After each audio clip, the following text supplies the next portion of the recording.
What's going on, guys? Besides here, and in today's video we're gonna analyze rank 5 AD carry on LVS. This guy is absolutely insane. He has actually 87 wins, 1336 LP on LVS. He's been challenger for so much and so long, and he's so good. So in this game we're gonna see and learn how to play from behind. So the tips can be applied for basically any rank, as this is high challenger, so you can play with these tips in bronze, you can play with these tips in silver, in emerald. Of course some of the things will vary because it's not exactly the same, but the concepts are and can be applied in a kind of similar manner. So let's take a look at this. So he's playing Caitlyn with Poppy. So just to analyze the matchup right here, Caitlyn Poppy is relatively fine laning phase. They don't really have a direct synergy. The reason why he picked Poppy here is most likely because there is Camille, and there is Camille is like super OP in the early game, so just most likely he's thinking about the Camille counter pick, and then also Poppy into Jhin is alright. So let's see what he's gonna do. So in terms of the runes, he's obviously gonna go for the fleet footwork. He also gets cut down. The reason why he gets cut down is because they do have a Gragas top lane that might build a little bit more towards tanky. Rylai's on brand makes him feel like, oh, maybe I go cut down. The advantage of going coup de grace in this case is he can play more aggressive the laning phase, but against a Jhin Camille, this is not exactly a laning phase that he really needs to play super aggressive early and just be ahead. If he had the Thresh or Nautilus, maybe he would go for coup de grace, but now he thinks that the volatility of the lane is pretty low, therefore he doesn't really need to go for the cut down, right? Coup de grace, and he actually goes for cut down, which I believe it was actually buffed a while ago, and it's better for like overall later stage of the game. He also thinks that he has a later stage composition, that the game is gonna be late, and he's just going to go for that. I want to see if he goes, okay, he goes flat HP. This is a mistake that I see a lot. People go like per level HP. In solo queue, it's just better to go flat HP. I would never go like per level unless it's like a very super safe lane against Yumi or something. So let's see what he's gonna do. So he goes in the lane phase, and I actually expect him to play for the push. There is not really much he can do. He can't poke in this lane too much because Camille is just gonna punish him. Poppy should stay really close to Caitlyn. I don't know why he's staying so far. And realistically speaking, yeah, he's gonna get punished right here for like walking up. He needs to Q the minions, and he needs to push. Pushing is the most important thing. As you can see, also Jhin is using the Q on the minions, and now he tries to contest it, but I don't think he's gonna really get the push here. He tries to contest it, so the minions not going to the tower, but at the end of the day he won't really be able to do so. Wave is coming into him, so from this point on it's gonna be pain because he lost prio. If you lose prio early on in this matchup as Caitlyn against Jhin, and with 2 melee supports, it's kind of iffy, like you just have to suffer. And a lot of people ask me, oh, but what do I do if my support or if I get pushed in? It's like, well, there is not much you can do. You just wait for a mistake, you try to counter the push, Q the wave, try to counter the push as much as possible, and wait for a mistake. You have to play the reactive playstyle. And if you're in the Jhin case right now, you have to push like a psychopath, because you know that Caitlyn is not going to be able to punish you much. So look at Jhin, what he's doing right now. He's just looking to push. He knows that the chances of him getting ganked here with this ward against a Karthus and Poppy is quite low, therefore he shouldn't really be worried about pushing too hard. And also he has his jungle behind, so he's super free to push. This is what Jhin should do. What Caitlyn should do is that, oh yeah, she actually got body blocked here. She should look to play safe around her fleet footwork. He should always look to walk up when he has fleet footwork to auto attack the champions, because she actually gets more healing, and this is what she's trying to do right here. She's actually trying to get value of the fleet, but then she gets body blocked here and she gets caught. So she needs to play super reactive playstyle. Is she gonna die here? I think Brand is gonna... Exactly, yeah. Okay, this is a very obvious play. If you're in low elo, you probably don't get punished by this, by the enemy jungle, but in high elo, you always get punished. So this is a bit tilting for her. I'm very surprised that she did not go boots, just so she can play safe. She's probably thinking that it's just better to just get AD so she can scale with the Q. Now she's gonna look to slow push, because she can't really crush this in time, and I'm wondering how she's gonna come back, because right now it's gonna be a bit pain. She's behind, and I don't think Poppy can really get any kills on the Jhin, and this is a more reactive laning phase that he does have. He goes to push the wave, he goes for a ward, the perfect timing of the ward is there, and let's see, he needs to crush this wave. I don't think he's just gonna keep the wave here. Tries to put some traps so the Camel can't really jump on her. And yeah, it's kind of hard to play, and I really like that he's still like trying to like poke and punish, but he's like looking to push. And from now on, I hope he's gonna like look to push really hard. Carry main struggling to make an impact in your games. Is your damage output disappointingly low, leaving you feeling frustrated and powerless in the role you love? Introducing our specialized coaching program designed to supercharge your AD carry performance. Imagine a world where your damage, decision making and farming skills are 10 times better and the outcome of your games is no longer left to chance. Meet Chase, just like you, he was once stuck in the same position, facing low damage and inconsistency in his games. Let's see what happened after his coaching experience, from Diamond 4 to Master Tier. Wow! And here is Jordan and Brett. Both transformed into formidable AD carry after the coaching session.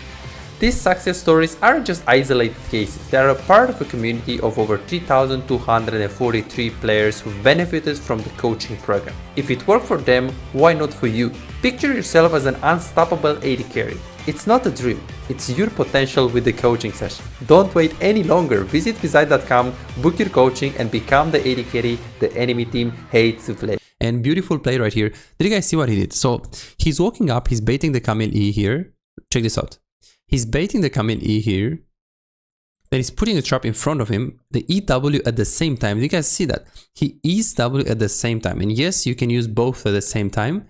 You can cast both at the same time. You can basically cast E, and then as you're jumping, as your E is like proceeding, you're using W in front of yourself. So now he's just looking to go to put this trap. The reason why he's putting this trap is super simple. He knows that the mid is missing. This is Varus, right? And he knows that he might get dove, so he goes in fog of war like this. So he's not really gonna see her with Jhin. So now he's gonna make sure he doesn't get dove. He puts a ward so he can assure that Brand doesn't like go like this. And then she's just going to go in the tower. Of course, in low elo, the same concept applies. You just put over the ward, or even sometimes here it's fine. But he just wanted to make sure exactly he chunks him.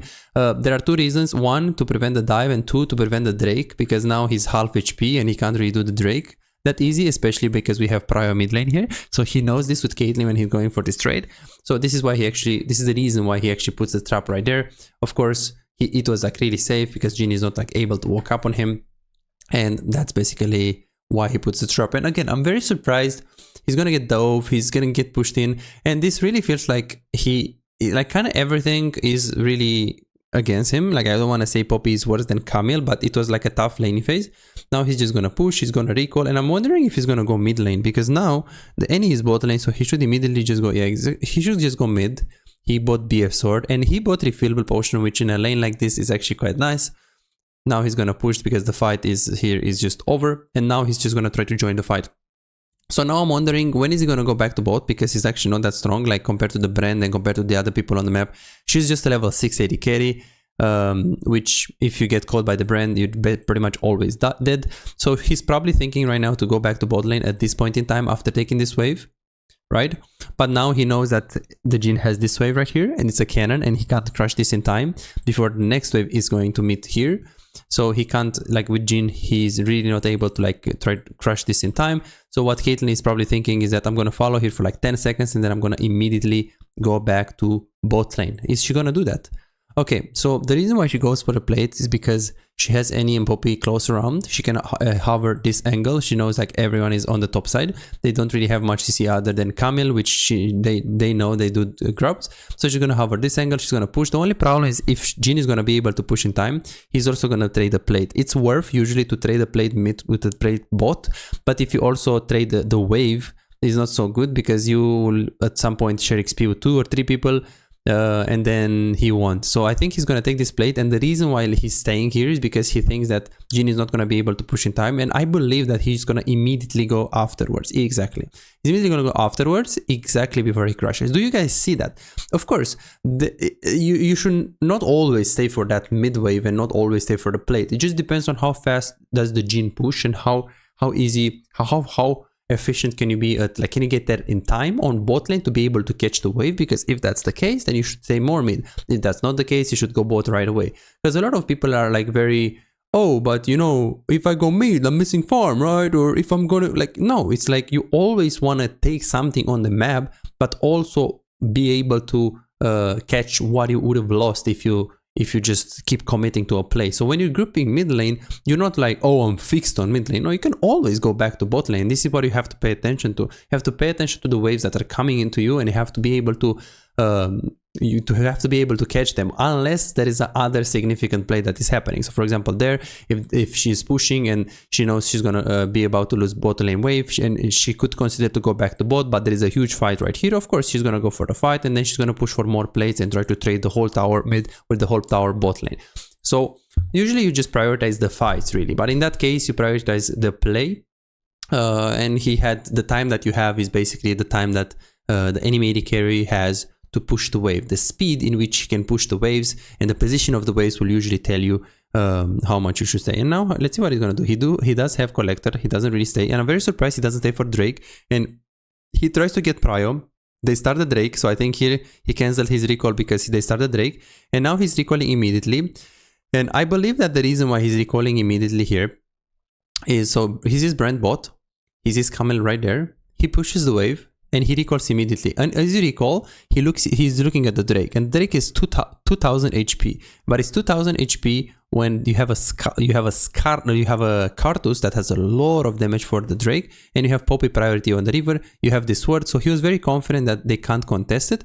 Usually in low elo you can consider to hover the play a little bit more, because you know how it goes. In low elo people are fighting more, they engage for more stupid fights, so if you stay like 2-3 more seconds to just hover around, that could be good. But in general, tempo is king. You want to make sure you're as fast as possible in base so you can spend your gold, unless there is a good chance that the enemy team is going to be able to kill the Drake. So I usually don't leave like that if the Drake is like more than 1.2 1.3k in low elo. If I play in like Master plus Grandmaster, I'm like, okay, usually I just think about also like, do we have prio mid, where is the enemy jungle, where is the enemy Camel, like I have to think about these things to kind of figure it out. What is the probability that they will actually engage, enemy team will engage on us, and if it's a little probability, then you just go for the recall anyways. If it's a high probability, you can look to hover more. That's usually the thought process. But if you're playing in like Emerald or like other elos, I would say that if the Drake is like more than 1.5k HP and there is not like an obvious 3 people dead in the enemy team and stuff like that, you should look to hover a little bit longer your teammates, because we both know that in Challenger people tend to not contest objectives that they can contest, but in low elo they will fight anyways. And even let's say you're gonna be like, oh, but they shouldn't be fighting because, you know, we have one guy number advantage, I'm gonna recall anyways because I know that the enemy team won't fight. True, but then if the enemy team does fight and you had recalled, then it won't actually be a number disadvantage. So that's why I recommend you to look to hover just a little bit longer this kind of play. So let's focus on the game. So he goes bot, he needs to get the bot tower before he's grouping mid lane. Caitlyn is a very good sieger, so I do want to see any bot lane soon. Since the supports are roaming, he should like perma push right now. There is no slow push involved right now in this game, and I really like how he plays. Like he plays kind of like a style of, he plays aggressive, he tries to abuse his range, but he doesn't like take big risks, right? Like you guys can see that he's playing very consistent. He's like not taking risks, he's always playing with the Poppy, he's always staying close to the Poppy, he's pushing when he knows jungle is top lane. And now after he's gonna get this tower, he's most likely just gonna group to the mid lane, so he's just gonna perma push. Jhin already grouped to the mid lane right here, he will push this. And is he gonna push one more here? I think this is probably for the item. Yeah, he's most likely just because of the item, and he knows Jhin is mid lane. Now he's probably just gonna go for the Drake. Okay, hovers a little bit and then immediately goes to mid lane. He can also go towards top lane here if the Jax recalls, but mid lane is the place where she should be, and he should be going to bot lane. And now of course after she pushes, she's going to look to hover a lane. She's gonna look to ulti the Gragas, so he's gonna be able. So this ulti makes two things happening. One, he can't really dive Jax without dying, and two, Gragas right now, if he doesn't have vision on Caitlyn, he will always think Caitlyn is right here. So this is called a relief pressure ulti, like a pressure ulti. Like it's not necessarily, oh, I'm gonna get a kill, but the fact that Gragas thinks that Caitlyn is around is gonna make him think. Do you guys see that? Like when Caitlyn is in fog of war, he's like he's like pissing himself because he's like, wait, where is Caitlyn? This guy is gonna come here. He already ulted, like he's looking at me. So that's why Caitlyn is like kind of hovering. We're gonna put some traps here. And then of course he's actually committing for this play to stop the recall. This is like not necessarily a bad play. I mean, there is no other option. The only option is going bot lane, but the thing is this is darkness, so you might get caught. So he's really free to just go to top lane, especially because the mid wave is not even in the middle, so he has lots of time to do this, stop his recall, go back to mid lane and catch the wave. So do you guys see what I'm saying when I say he knows he always knows that he needs to come back to the lane, because most of the players are like, oh, when do I fight and when do I group? I always feel like I group too much or I fight too much. You know, like, you have to be able to be in a fight, but also be able to catch waves. You know, like if you're like fighting, or if you're like trying to group on a lane or rotate, that doesn't mean, okay, from now on I'm only grouping. No, in between you can always, like, you can group to a fight top and immediately go back to mid lane to catch the wave. That doesn't mean, okay, now I only stay mid, I never go bot, I never go top, I need to group. That's never the case. You have to always pay attention to your side lane and kind of think, hey, I push my wave mid lane really far, I have 20 seconds that I can have my free time, I can just roam, I can hover a lane, I can do something with my time, and then if they are pushing mid lane and I have no play on top lane, let's say, I can always go back to mid lane. I don't have to have this fixed playstyle, because that's what people think. They're like, okay, so when do I group as an AD carry, you know? Like, yeah, it depends on the wave states, you know? It depends on the stage of the game as well, but usually the wave states will tell you, in the later stages after a group mid, an item and a half, usually you always group and you always try to hover fights, but as you're hovering fights, in between fights or in between rotations, you can always catch side lane waves. So now he's just gonna hover his team. This is a very long game, and what I want to see is like how easy, because this was like kind of hard like early on, but you guys see that not only that he farmed really well, but he also didn't die. And what I really liked is that he was also in team fights, like he's hovering his teammate. Look, he's playing with the Poppy, and this looks simple, but if you're gonna watch your replay, you're gonna see that you're doing stupid stuff, getting bot lane vision when all of your teammates is stopping and stuff like that. Look at his clicks. He's staying around top side here. He's looking to go over the wall. Very good positioning. He knew that the Gragas is just going to look to R. So lets the Poppy tank everything.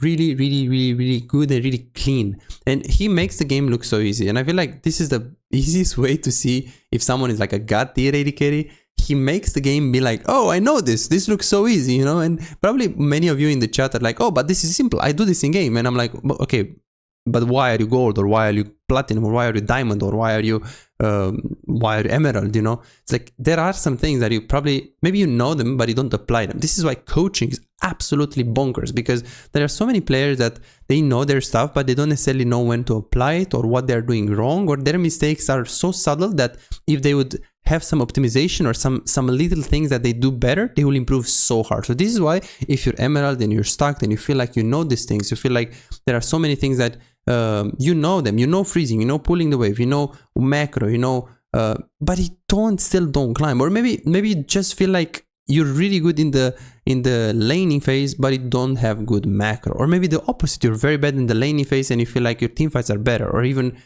worse, like you think everything is kind of needs improvement. You really gotta try coaching, because with coaching it's personalized approach. So every single mistake that you have, I'm gonna analyze it and I'm gonna show you, I'm gonna point it out to you, and I'm gonna give you a program, I'm gonna give you a plan on how to fix it. This is why if you haven't tried coaching, you gotta try it, because it's absolutely bonkers. And I can show you so many examples: bronze to diamond, gold to grandmaster, emerald to master, like so many. There is a guy, he got in like 2 months from, he was first year League of Legends, in 2 months from bronze to platinum with my coaching. So it's really worth it and you gotta try it.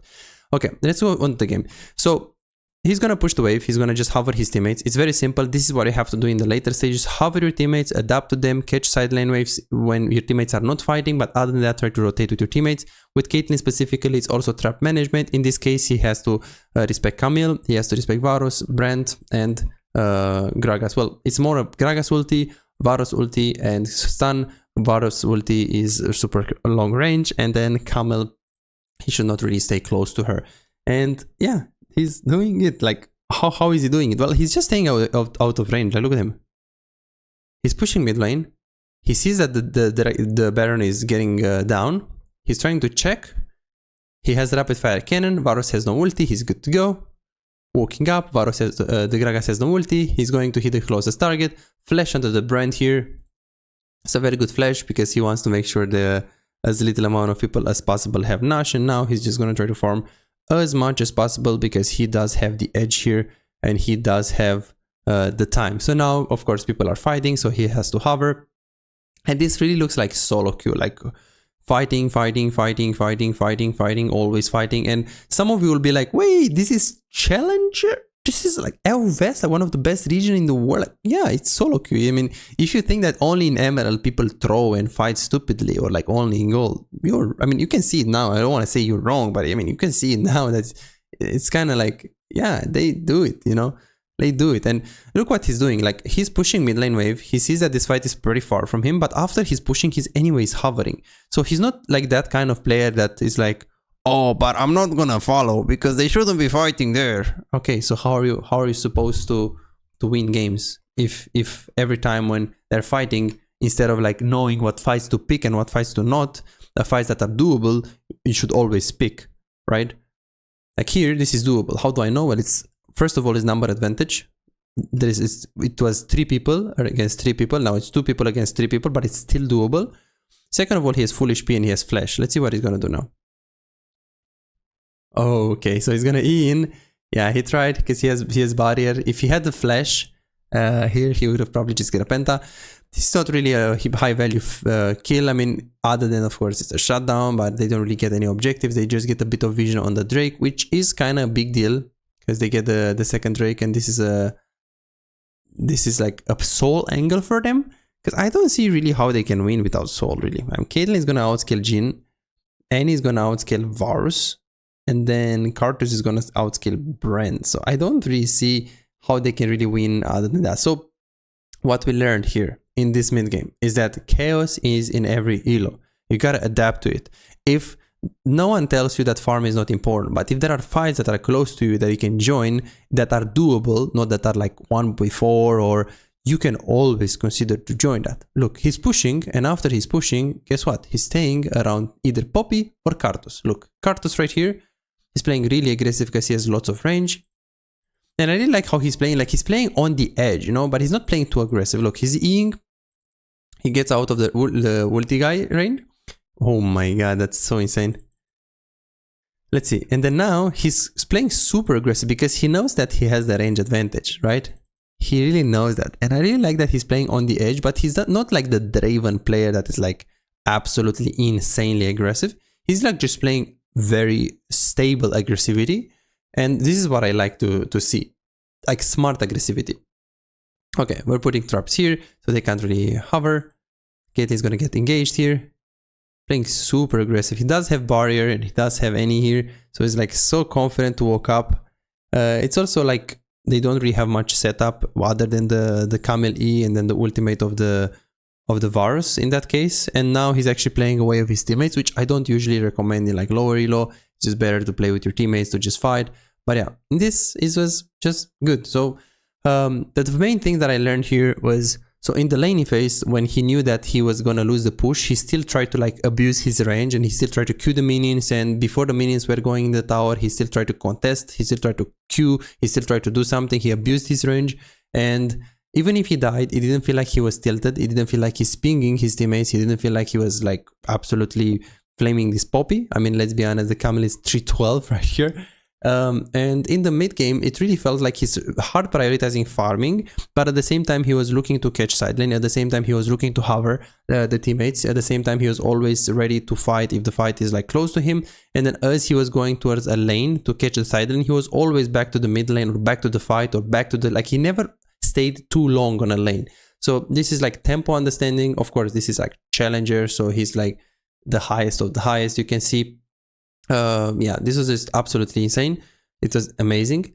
This guy is obviously a god. He's like challenger for so long, and yeah, I just really enjoy watching him. He's like very clean, and there is not really much you can say about his gameplay. Of course, he does have some goofy things as well in the beginning of the game, also in the mid game. He's adapting really well with the SoloQ environment. But yeah, I mean, this is how you play SoloQ. You play to like try to push your limits in a way, and this doesn't mean like, oh, so now I'm need to go 0-20 in SoloQ to learn.